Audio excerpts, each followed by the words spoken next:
So, Jenny, tell us, what is your musical background? Well, Emer, I came over from Cork, where I was born, and I had been working with a British company, the New Vic Theatre, so it was all very exciting. So I came over and did a show in the north of England, which I loved, absolutely loved. And then I came back to London, and I was doing a lot of classes actually in the Actors Centre, and a lot of stuff in the City Lit, which was fantastic. And I met this girl who was a great influence on me because she just was involved in all the things I wanted to be involved in. And so again, I was very excited about all the opportunities. And then she said to me, well, I know of a job coming up in the National Youth Jazz Orchestra, NYJO. And I know the saxophone player. Why don't you go along for an audition? So I said, oh my God, that's amazing. And so I did. I went along to the audition, and I was handed a bundle of music and a tape at the time. That'll tell you how long ago that was.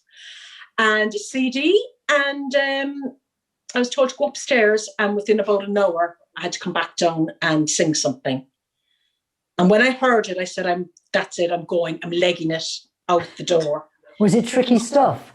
It was extremely tricky stuff. Oh. The thing about it was that it wasn't run-of-the-mill songs like I was used to singing. You know, you're Flying Me to the Moon's Girl from Ipanema, where they had very, very clear, structures, AAB structures, AABA structures, AB structures.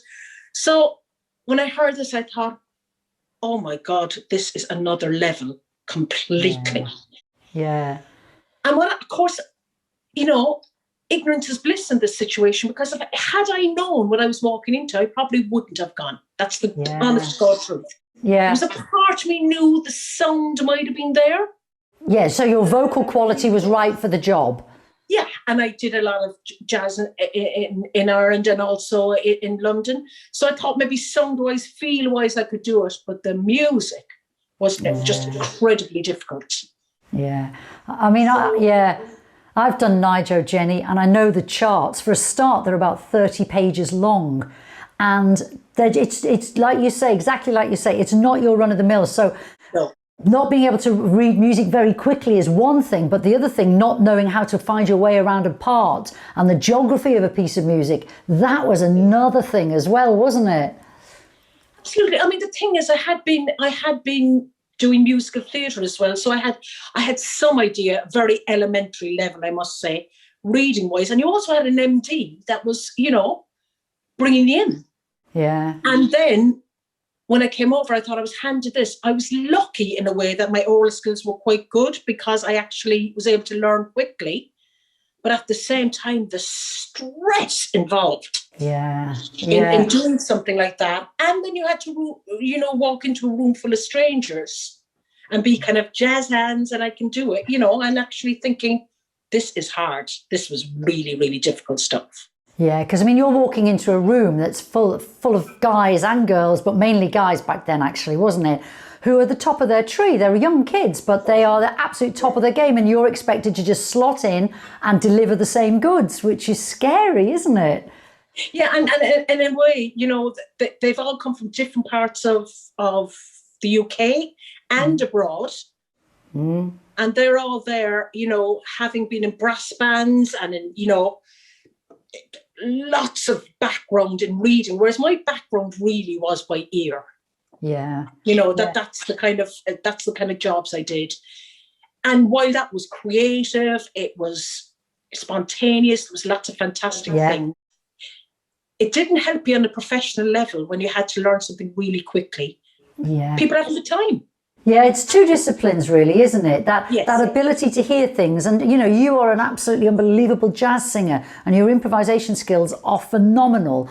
And that ear, that developing that side of it is great. But then developing the eyes is also another skill that, I guess, both of them combined, mean that you can calm down a little bit. Did you find that as your readings got better? Have you found things calm down? Oh, Emer just takes away so much stress. Yeah. It just takes away so much stress. I mean, any tools you can get, in order to go into a job and feel on top of it, I would say reading's the first one. And I've spoken to you about that very candidly, haven't I? Yeah, I've you have. You know, I mean, everything was 100 times more difficult because I looked at stuff and thought, oh, I just was intimidated by it, you know.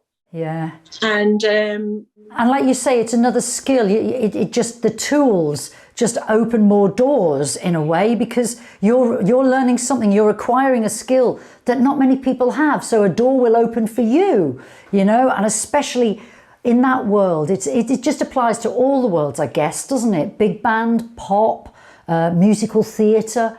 Absolutely. But the thing is, Emer, as you know as well, doing BBC Big Band, you know, you go up on stage and you've got somebody who's got to get through a night's music in the afternoon.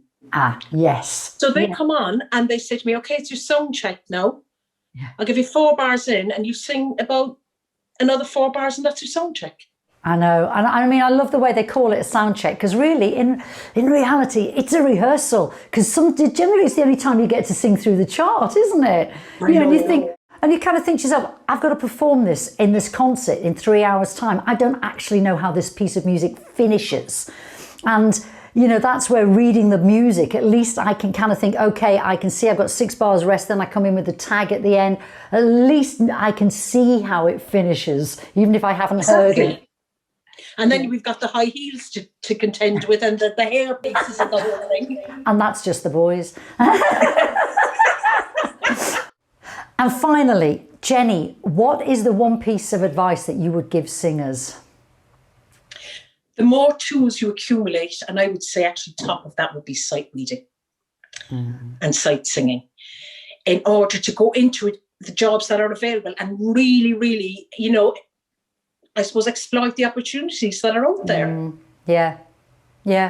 Oh, listen, Jenny, it's been lovely to chat to you. Thank you so much for giving us that little window into your life and into how you started off anyway. And I know you've gone on to do unbelievable things. Fantastic, Jenny. Thank you so much. Absolute pleasure, Emer. Good luck with everything. Thank you. Great product. Bye.